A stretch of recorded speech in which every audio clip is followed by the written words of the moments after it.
자, 블루오션의 유명한 사례입니다. 한번 그림을 보시죠. 자, 이것이 과연 서커스입니까? 연극입니까? 서커스로 하기도 뭐하고 연극을 하기도 뭐합니다. 다음 그림을 보시죠. 이것이 그럼 서커스입니까? 발레입니까? 서커스 같기도 하고 발레 같기도 하고. 새로운 장르로서의 서커스를 통해서 사형산업에 들어가 있던 서커스가 새로운 활로를 찾은 이러한 사례, 여기서 우리가 블루오션을 많이 얘기를 하고 있죠. 이 블루오션에서 가장 많이 얘기하고 있는 것이 이 캐나다의 이 서커스 업체인 시르크 디 솔레이유라는 서커스 단입니다. 이 서커스 단이 지금으로부터 한 30여 년 전에 만들어졌죠. 한 20여 년 전에 만들어졌습니다. 24년 됐죠. 올해 28년이니까. 그러면은 이 서커스단이 불과 20여 년 만에 다른 서커스단은 전부 사양으로 들어서고 전부 다 문을 닫았는데 이 업체들은 엄청난 수익과 엄청난 매출과 엄청난 관심을 갖고 있습니다. 최근 우리나라에도 뭐 퀴담이라는 것, 그 다음에 알레그리아인가 이런 그 제목으로 이 서커스단이 와서 공연을 한 적도 있고 하고 있죠. 그런데 이 블루오션이 과연 이 시르크 디 솔레이유의 서커스단을 통해서 블루오션이라고 하는 새로운 장르의 성공 사례가 소개됐는데 이 당시 이 서커스단이 속해 있던 시장상은 어떤가? 지속적으로 사양의 길을 들어섰습니다. 우리나라에도 옛날에는 서커스단이 굉장히 많은데 지금은 동주 서커스단 하나가 큰 명맥을 유지하고 있습니다. 그런데 사양의 원인을 찾아보니까 서커스단의 최대국인 어린이들이 텔레비전이라든지 비디오라든지 게임 등의 정신을 뺏겨서 서커스단의 공연 활동을 보러 오지 않는다고 하는 것. 그 다음에 기존의 서커스단의 볼거리였던 동물, 뭐 스타 국외사 이런 사람들, 이런 동물들의 공연들이 점점 비용 문제라든지 환경 보호론자들에 의해서 점점 위축을 당하기 시작하는 거죠. 그래서 여러 가지 뭐 이중구라고 표현했는데 고객은 감소되어지고 비용은 점점 증가됨으로 인해서 서커스단의 정상적인 사업이 이루어질 수 없었다고 하는 것. 그러면 이런 것들에 대비해서 기존의 업체들은 어떤 노력을 했는가? 전통적 서커스 공연을 개조해 가면서 관객 확보를 해서 온갖 노력들을 다했습니다. 시장의 점유율을 높임으로 인해서 다다익선, 박리담회 이런 관점에서 점유율 확대를 높이기 위해서 온갖 비용을 투자하고 새로운 조련사들, 스타들, 새로운 동물 공연들 이런 것들을 확보하는 경쟁에 몰두를 했습니다. 그리고 천막극장을 벌이고 공연장 임대동으로 전환하는 이러한 여러 가지 노력들을 한 결과 이 기업들이 원가 부담이 증가되어지고 매출이 감소되고 점점 사양의 길을 가속화시켰다고 하는 것이죠. 그러면은 이러한 상황 속에서 이런 서커스단의 환경 속에서 시르크 디 솔레이유는 어떻게 성공했는가? 일단은 고객들을 새로 정의를 한번 해봤습니다. 도대체 옛날에 우리의 공연을 보러 왔던 고객들은 다 어디가 있는가? 어디가 있긴 어디가 있겠습니까? 전부 텔레비전 앞에 전부 말주신경을 자극하는 그런 여러 가지 그러한 요소들의 고객들은 자기들의 의식을 뺏기고 있다는 것이죠. 예전의 고객들, 예전의 어린이들은 과연 새로운 고객으로 만들기 위해서 뭘 할 것인가? 이런 사람들은 연극공이라든지 오페라든지 발레 보던 사람들로 화했다고 하는 것이죠. 그래서 예전의 고객들을 이런 사람들로 화했으니까 시르크 솔레이유는 예전의 고객들, 연극공연, 오페라, 발레 보던 사람들을 새로운 고객 차원에서 우리가 유치하기 위해서 무엇을 할 것인가? 라고 고민을 하기 시작했던 겁니다. 그렇게 해서 이런 사람들을 새로운 고객으로 끌어들이기 위해서는 고객이 우리 서커스단에 와서 뭔가 새로운 가치를 느끼게끔 만들어주기 위해서는 서커스의 즐거움과 스릴, 연극적인 지적 세련미, 뭐 뮤지컬 느낌 이런 예술적 풍부함을 제공해야 되겠다. 그리고 기존의 동물 공연, 스타 공연, 광대 공연 이러한 세 가지로 연계되어 있는 고리들의 공연 등을 없앰으로 인해서 비용도 획기적으로 줄였다고 하는 것이죠. 이렇게 해서 시르크 디 솔레이유가 새로운 사업을 새로운 각도에서 전개를 했습니다. 그럴 때 네 가지 관점에서 이 블루오션을 만들어냈다고 하는 겁니다. 신규 사업도 이런 관점을 우리가 가지고 있어야 된다고 하는 것이죠. 첫째는 제거를 시켰습니다. 뭐를 제거했느냐? 스타 강대, 동물, 그다음 구내 매점, 객석에 왔다 갔다 하는 간식 판매하는 거, 멀티플 쇼 공연장, 수시로 공연장의 어떤 그 이미지를 바꿔서 동물 공연할 때, 스타 강대 조연할 때, 뭐 치고, 뭐 금을 치고 내리고 하는 이런 모든 것들에 대한 것들을 없애버렸다고 하는 것이죠. 두 번째는 없애기만 한 게 아니라 기왕했던 것들을 점점 감소시킨 것도 있습니다. 재미와 유머, 뭐 말투신경을 자극하는 것, 그냥 단순히 본거리 이런 것들에 대한 것들을 줄였다고 하는 것이죠. 그래서 제거와 감소를 통해서 나온 힘, 나온 여력을 가지고 증가와 창조를 했다고 하는 것이죠. 독특한 공연장과 테마가 있는 서커스, 음악이 있는 서커스, 깨끗한 환경, 예술적인 줄거리, 시나리오가 있는 서커스를 통해서 이 시르크 디 솔레이유가 블루오션이라고 하는 기존의 서커스단과는 차별을 하는 저비용과 가치 창조를 두 가지 동시에 접목을 해서 어마어마하게 성공한 케이스로 자리를 잡았습니다. 이래서 요새 신규 사업을 우리가 전개하고자 할 때는 기존의 사업에서 엘리미네이트, 줄일 게 뭐냐? 기존의 사업에서 리덕션, 감소시킬 게 뭐냐? 기존의 사업을 조금 더 레이즈, 증가시킬 게 뭐냐? 그 다음에 새로 창조할 게 뭐냐? 라는 ERRC 전략에 의해서 신규 사업이라고 하는 새로운 장르의 컨셉을 우리가 생각을 해야 되겠다고 하는 겁니다. 자, 블루오션의 시장이라는 것을 우리가 레드마켓, 레드오션이라고 하죠. 그 다음에 블루오션이라고 하는 것. 중간에 빨간색과 파란색이 섞이면 보라색이 되니까 퍼플마켓이라는 겁니다.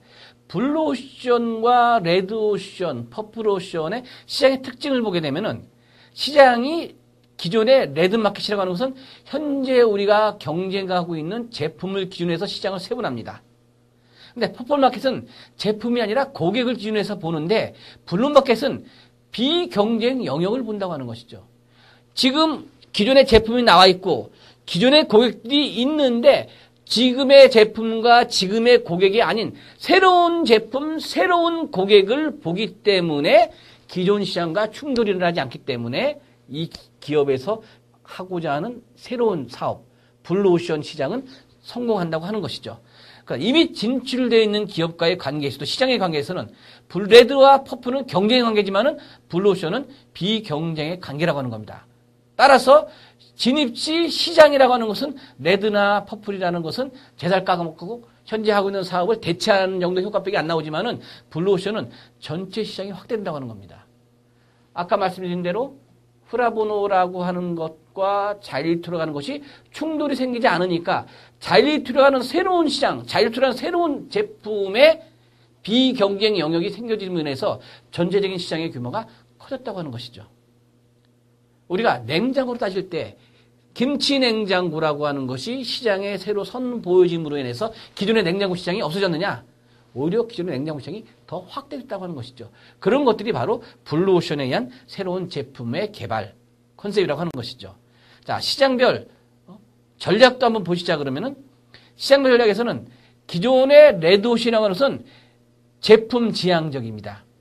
이미 나와 있는 것 갖고 전략을 갑니다.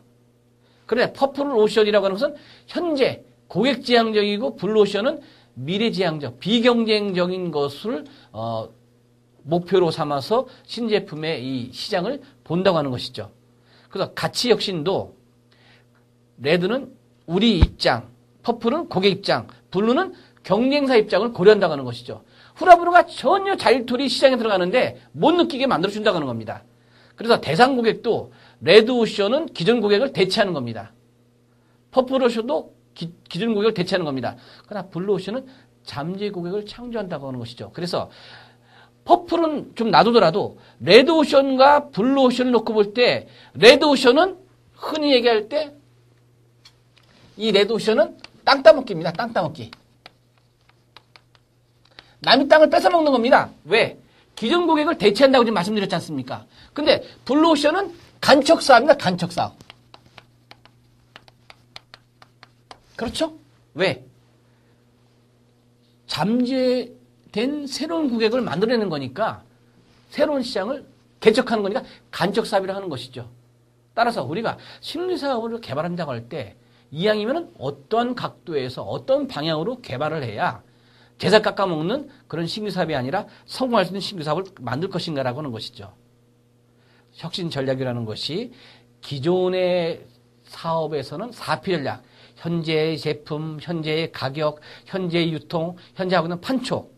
그런데 경쟁사의 가치 혁신에서는 우리가 이 사업을 영위함으로써 이 시장에 뛰어듦으로 인해서 경쟁사는 어떤 이익을 가져갈 거냐.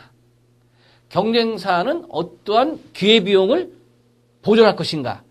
경쟁사는 우리가 하고 있는 이 사업에 대해서 경쟁이 아니니까 무관심하게끔 어떻게 만들 것인가. 그 다음에 현재 진출해 있는 기존의 선발 업체하고 우리는 어떠한 조화를 이룰 것인가. 입냄새는 후라보노, 치아는 자리톨. 이런 식으로 우리가 조화를 이뤄낼 것인가. 이러한 전략으로 신제품 개발 전략에 우리가 들어갔을 때 실패하지 않고 짧은 시간 내에 효율적으로 정착할 수 있는 그러한 사업 개발이 이루어진다고 하는 것이죠. 자사의 가치는 레드마켓, 고객의 가치는 퍼플마켓, 경쟁의 가치는 블루마켓. 이런 식으로 블루오션이 이루어진다고 하는 겁니다. 자, 이 신규 사업 개발을 위한 전략 캠퍼스라는 게 있습니다. 신규 사업 개발하기 위해서 조금 아까 말씀드렸던 ERRC, 이건 신규 사업 개발 전략, 블루오션 전략이라고도 얘기합니다. 어떤 것을 제거하고 어떤 것을 감소시키고 어떤 것을 증가시키고 어떤 것을 창조할 것인가. 요걸 위해서 기본적으로 전략 캠퍼스라고 하는 것을 우리가 그려본다고 하는 겁니다. 이미 알려진 시행공에서 업계 참가자들의 현상 일목요연에 보여줌으로 인해서 뭐를 제거하고 뭐를 감소시킬 것인가. 경쟁의 요소 중에서 우리가 현재 하고 있는 이 관행 중에서 관행인데 뭐를 없앨 것인가, 뭐를 줄일 것인가, 뭐를 늘릴 것인가, 뭐를 새로 창조할 것인가. 이것을 백지에다가 경쟁의 가장 중요한 팩터들을 우리와 경쟁사의 관계에서 보여지는 그런 것들을 우리는 전략 캠퍼스로 얘기를 한다고 하는 것이죠. 자, 이 신규 사업이 성공에 한 3대 특성이 있습니다. 신규 사업이 시장에 진입했을 때 기본적으로 명확히 한 방에 포커싱이 되어 있습니다. 훌륭한 기업은 모든 것에 대해서 노력을 다 분산시키지 않습니다. 이길 수 있는 분야, 잘할 수 있는 분야, 성공할 수 있는 분야, 고객에게 어필할 수 있는 분야에 힘을 포커싱, 집중한다고 하는 겁니다. 그리고 지금 우리가 뛰어들고 이 새로 사업을 하겠다고 하는 이 내용과 기존의 다른 내용들과는 차별성이 존재한다고 하는 거죠. 기능적인 측면, 고객의 가치적인 측면, 그 다음에 비용적인 측면에서 지금 우리와 비슷한 성향을 갖고 있는 그런 사업들, 제품들, 서비스하고는 무언가 다르다. 그 다음에 신규 사업은 고객들한테 알려져 있지 않습니다. 그러니까 가장 짧은 시간 내에 고객들한테 호소력 있게 들어가기 위해서는 슬로건이 명확히 된다고 하는 것이죠.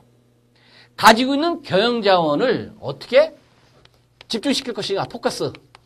경영자원을 어떻게 포커싱할 것인가. 그 다음에 우리가 하고자 하는 사업은 기존의 경쟁사하고는 무언가 다르다. 차별화. 그 다음에 경쟁자들과 달리 우리가 지금 새로 개발하고자 하는 이런 사업은 어떻게 어필할 수 있겠는가. 이런 세 가지 것들이 신규 사업 개발에서는 가장 우리가 중요한 하나의 핵심 성공 요소. 이걸 CSF라고도 우리가 표현해도 큰 무리는 없습니다. 자, 그러면은 블루오션에서 가장 성공했던 서커스단인 시르크 디 솔레이유의 이 세 가지 측면에서 보면은 이 시르크 디 솔레이유는 포커싱이 뭐냐? 돈을 기꺼이 지불할 수 있는 고객층에다가 포커싱을 맞췄다고 하는 거죠.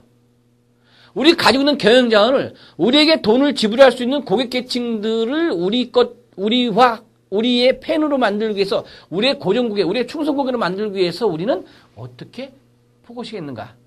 고객의 계층을 돈을 기꺼이 5천 원을 내고 관람하던 고객들을 10만 원을 주고도 우리의 서커스를 기꺼이 보러 오게끔 만들 수 있는 고객 계층이 누구냐? 거기다 포커싱 했다고 하는 거죠. 전체 계층을 다 포커싱한 게 아니라. 그 다음에 뭐가 기존의 서커스들하고 차별하냐? 라이브 엔터테인먼트라는 거죠. 살아있는 엔터테인먼트를 줬다고 하는 겁니다. 줄거리가 있는 엔터테인먼트를 줬다고 하는 것이죠. 그냥 눈요깃감으로 부분으로 그냥 나눠서 보는 게 아니라 처음부터 끝까지 어떤 줄거리를 통해서 감동을 줬다고 하는 것이죠. 그 다음에 슬로건이라고 하는 것은 뭐냐? 우리의 서커스는 연극 같은 감동을 주는, 느낌을 주는 줄거리가 있는 3D 서커스다 라고 하는 포커싱, 차별화, 슬로건, 이런 3대 특성을 만족시키는 방법에서 시르크 디 솔레이유가 성공을 했다고 하는 것이죠. 두 번째는 옐로우테일이라고 하는 그 와인 제조회사입니다. 이 카셀라 와인이라 그러는 와인을 우리가 그전에 와인이라고 하면은 뭐 포도주 마시는 방법도 여러 가지로 다양하고 뭐 이런데 여기는 누구나 쉽게 접근할 수 있고 쉽게 마실 수 있는 대중의 친숙과 선택이 쉬우며 재미와 색다른 경험을 가지고 있는 그런 와인으로 신제품을 개발했다고 하는 것이죠. 그리고 누구나 다가서는 대중적 주류로 개발. 와인을 우리가 보통 보면은 뭐 원산지, 그다음에 몇 년 된 와인, 어디, 그다음에 어디냐, 뭐 이런 거 여러 가지가 섞여서 와인 하나 먹으려면 골치가 아팠는데 이 카셀라 와인즈라고는 옐로테일의 새로운 와인은 맥주처럼 쉽게 마실 수 있는 와인으로 차별성을 만들었다고 하는 것이죠.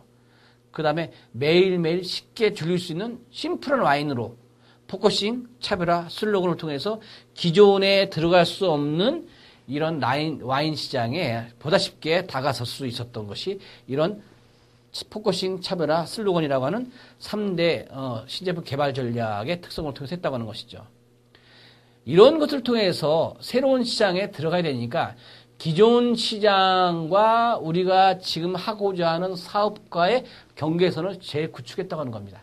대한산업, 기존 산업 내 여러 가지 수주됐던 그룹들, 구매자의 구매의 어떤 체인, 그 다음에 상호 보완할 수 있는 제품과 서비스, 상품의 기능적 또는 감성적 매력적인 요소들, 시간의 지남에 따라 변한 요소들을 통해서 새로운 빈스기회를 우리가